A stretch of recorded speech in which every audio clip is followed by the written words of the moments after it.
안녕하세요, 여러분. 오늘은 7월 24일 미국 증시 시황과 투자 전략에 대해 자세히 알아보겠습니다. 이번 주 시장에서는 글로벌 무역 긴장이 고조되면서 미국 정부가 60개국의 수입품에 대해 새로운 관세를 부과하기로 발표했습니다. 이로 인해 다국적 기술 기업들은 매도 압력을 받으며 시장에 부정적인 영향을 미쳤습니다. 또한 알파벳이 첫 분기 자유현금 흐름 적자를 발표하면서 인공지능 인프라에 대한 투자 부담과 단기 수익화 지연 우려가 커졌습니다. 이와 더불어 인텔은 데이터 센터 및 AI 부문에서 매출이 급증하여 어닝 서프라이즈를 기록했습니다. 하지만 유몬트와 같은 기업들은 실적 발표 후 하락하는 등 실적에 따라 희비가 엇갈리는 모습이었죠. 중동 지역의 긴장 완화와 국제 유가 하락은 인플레이션 우려를 덜어주었으며 미국 10년물 국채 금리도 안정세를 보였습니다.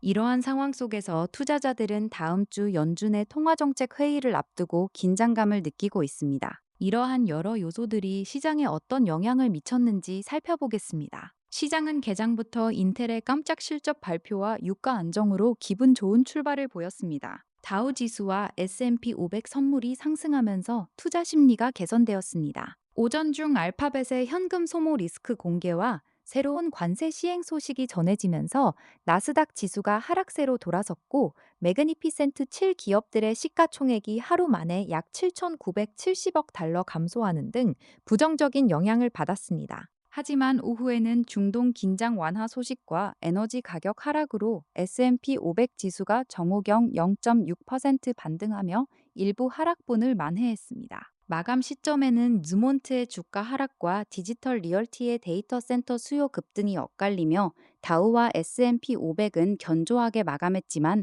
나스닥은 상대적으로 약세를 보였습니다. 이러한 흐름은 실적에 따라 주가가 엇갈리는 차별화 장세를 보여주었습니다. 이번 시장의 주요 드라이버들을 살펴보면 첫 번째로 알파벳의 AI 투자에 대한 현금 소모 경고와 실적 차별화가 있었습니다. 알파벳은 사상 첫 분기 자유현금 흐름 적자를 기록하며 AI 인프라 투자에 따른 비용 부담을 경고했습니다. 반면 인텔은 데이터 센터와 AI 부문에서 매출이 급증하며 어닝 서프라이즈를 기록했습니다. 이러한 현상은 시장에서 빅테크 기업들이 AI에 막대한 자본을 투자하고 있지만 수익화 속도가 뒤따르지 못한다는 우려를 낳고 있습니다. 두 번째로 미국 정부의 새로운 관세 장벽 재구축이 글로벌 무역 긴장을 고조시키고 있습니다. 이로 인해 글로벌 공급망 비용 상승과 인플레이션 재점화 우려가 커지고 있습니다. 마지막으로 중동 긴장 완화와 국제 유가 하락이 인플레이션 우려를 덜어주며 채권 시장 안정에 기여했습니다. 이러한 드라이버들은 나스닥 지수의 하락 압력을 가하는 동시에 전통 가치주와 데이터 센터 인프라 관련 주식으로의 자금 순환매를 유발하고 있습니다. 시장 체력을 점검해 보면 다우 지수와 S&P 500은 각각 0.46%와 0.05% 상승하며 보합세를 보였으나 나스닥과 러셀 2000은 각각 0.64%와 0.35% 하락했습니다. 이는 시장 전반의 무차별적 하락이 아닌 기술주에서 가치주로의 자금 이동을 보여줍니다. 신고가 대신저가 비율을 살펴보면 기술주 중심의 고점 대비 낙폭 과대 종목이 늘어나는 반면 방어적 성격의 섹터에서는 신고가 종목이 속출하며 시장 하방을 지지하고 있습니다. 알파벳의 현금 소모 우려 속에서 성장주가 약세를 보이는 반면 가치주와 전통 우량주가 주도권을 쥐고 있는 모습입니다.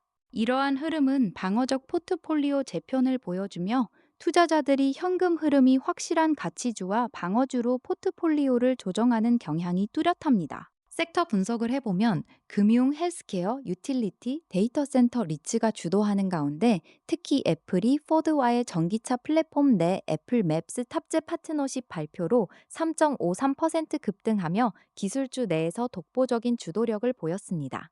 반면에 정보기술, 커뮤니케이션 서비스, 에너지는 부진한 모습을 보였습니다. 특히 반도체 섹터의 AMD는 3.29% 하락하며 차익 실현 매물이 출회되는 등 부진했습니다. 이러한 섹터별 흐름은 시장에서의 차별화된 투자 전략을 요구하는 상황을 보여줍니다. 한국 투자자들이 관심을 가지는 주요 종목들을 살펴보면 먼저 엔비디아는 최근 분기 매출이 85% 급증하여 81.6비달러를 기록하며 강력한 실적을 유지하고 있습니다. 그러나 주가는 올해 약 11부터 12% 상승에 그치고 있어 시장에서 하이퍼스케일러들의 자체 칩 개발과 AI 투자 수익화 지연 우려가 반영되고 있습니다. 테슬라는 2분기 실적 발표에서 매출은 예상치를 초과했지만 주당 순이익이 예상치를 크게 하회하며 대규모 할인 판매로 인한 수익성 악화가 우려되고 있습니다. 애플은 포드와의 파트너십 발표로 주가가 급등하며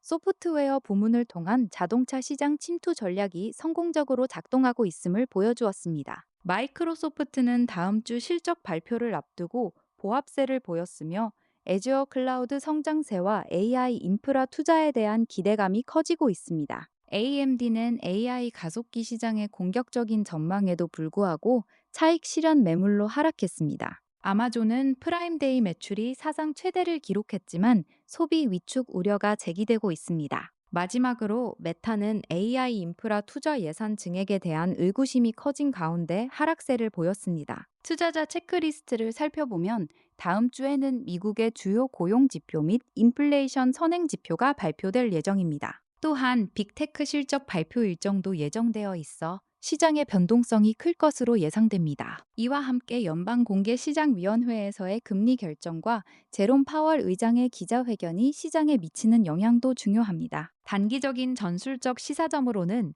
빅테크 기업들의 실적 발표에서 매출 생장보다 캐펙스 대비 ROI에 초점을 맞추어야 하며 기술주 일변도의 포트폴리오에서 벗어나 현금 흐름이 양호한 금융, 헬스케어, 데이터 센터 리츠 등으로 자산 배분을 고려해야 합니다. 현재 시장은 뉴트럴한 국면에 접어들었습니다. 다우지수와 S&P 500은 상승세를 보였지만 나스닥과 러셀 2000은 하락하며 시장의 방향성이 한쪽으로 쏠리지 않는 모습입니다. 변동성 지수는 안정세를 보이고 있으며 매크로 지표의 혼조세가 지속되고 있습니다. WTI 유가가 하락하고 미국 10년물 국채 금리가 안정세를 보이는 등 인플레이션 우려는 덜어졌지만 새로운 관세 부과 조치와 다음 주 FOMC 및 빅테크 실적 발표를 앞둔 긴장감은 여전히 존재합니다.